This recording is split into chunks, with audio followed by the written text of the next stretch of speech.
Muy buenas tardes, mi nombre es Yara Castañeda de la Universidad Minuto de Dios y mi tema de exposición son las tierras raras. Bueno, empecemos. Todo lo que son pantallas táctiles, tubos fluorescentes, componentes de un vehículo eléctrico y gran cantidad de dispositivos tecnológicos que nosotros utilizamos día a día, para su correcto funcionamiento utilizan unos componentes o unos elementos químicos llamados tierras raras.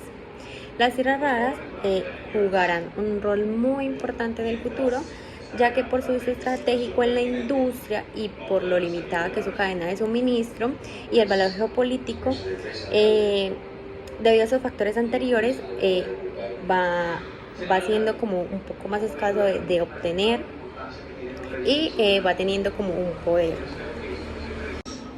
Bueno, pero en realidad, ¿qué significado tienen esas tierras raras? Entonces, las tierras raras son una serie de elementos químicos que encontramos en el medio natural y que se caracterizan por tener propiedades mismas entre sí, ¿sí? Y en su gran mayoría son muy escasas en la corteza terrestre. Hablamos de unos elementos, de 17 elementos químicos que podemos encontrar en la tabla periódica en la parte de abajo.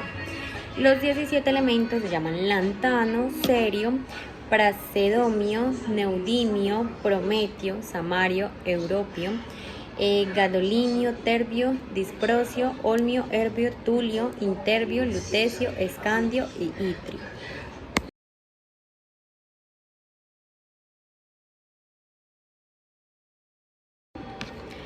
¿Cuál es la historia de estos elementos químicos o de estas tierras raras? ¿Cómo se encontraron? ¿Listo? Bueno, su historia y sus comienzos empiezan en 1737, cuando Carl Alser encontró una roca negra muy extraña y la llamó Iterbio. Luego, en 1794, Johann Gadolin fue quien lo analizó y descubrió que se trataba de una mezcla de sílice con otra tierra desconocida.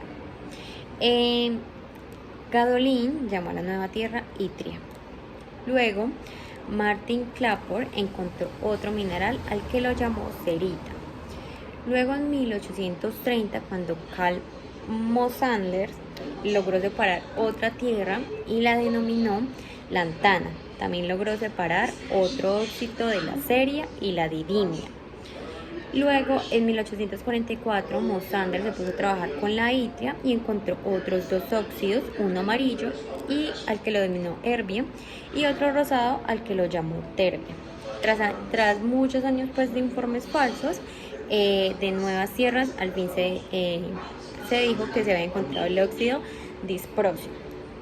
En 1885, el austriaco Karl Weisbach pudo identificar a los lantanoides prasedomio y neodimio.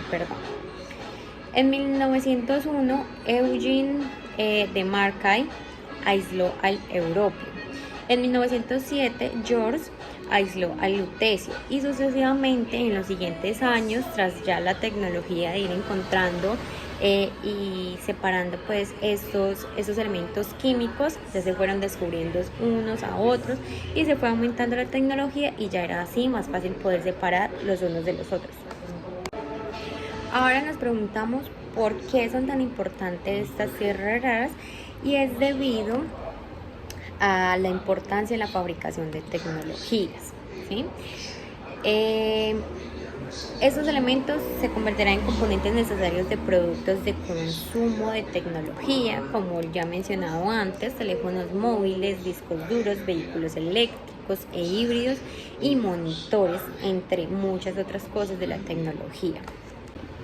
En otras palabras, lo que se puede crear con estos elementos químicos o con estas tierras raras es muy importante, ya que es la tecnología muy avanzada. Por ejemplo, el escandio está en la estructura de los aviones. El litrio se encuentra en objetos como las pantallas LCD o las bombillas de bajo consumo. Las LED, que a menudo contienen europio y cerio, esenciales para la producción de luz de alta calidad y eficiencia. El lantano y el neodimio, necesarios para las baterías que dotan la autonomía de los coches eléctricos. Por otra parte, las tierras raras permiten desarrollar capacidades militares y sistemas de combate más eficaces, ágiles e inteligentes. Sin ellas, pues muchos de los sistemas de armas de alto rendimiento que equipan los ejércitos no se podría, digamos, producirse o fabricar, no serían, digamos, como ahorita tan avanzadas. Pero ¿de dónde se extraen estas tierras raras? Bueno, pues China es el mayor exportador de las tierras raras. Birmania, Australia y Estados Unidos, más otras pocas naciones, son los otros países que extraen también tierras raras, pero en muy pocas cantidades. China así ha sabido sacar buen provecho de sus recursos mineros de las tierras raras, ¿sí? Se ha labrado un papel estratégico en la cadena de suministro y ha acumulado una valiosa experiencia en la infraestructura que le permite convertir el material extraído en óxidos refinados, separados y útiles para la industria. O sea, China prácticamente tiene como ya planteada su industria para hacer más ágiles esa extracción de las tierras raras, ¿sí? Se calcula que ha logrado entre el 50 y el 60% de la cuota del mercado de la minería y el 80% de la capacidad y procesamiento. Bueno, entonces, ¿cuánto depende Estados Unidos de China?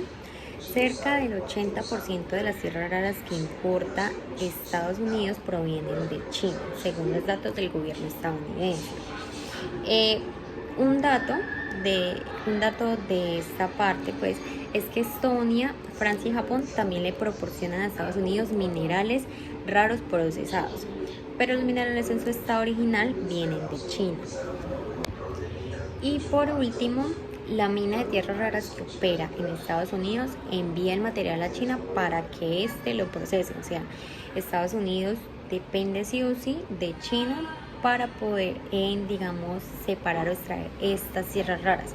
Ellos las pueden extraer, pero para hacer el proceso de separación o ya de tener concretas, digamos, los elementos químicos, se los tiene que enviar a China.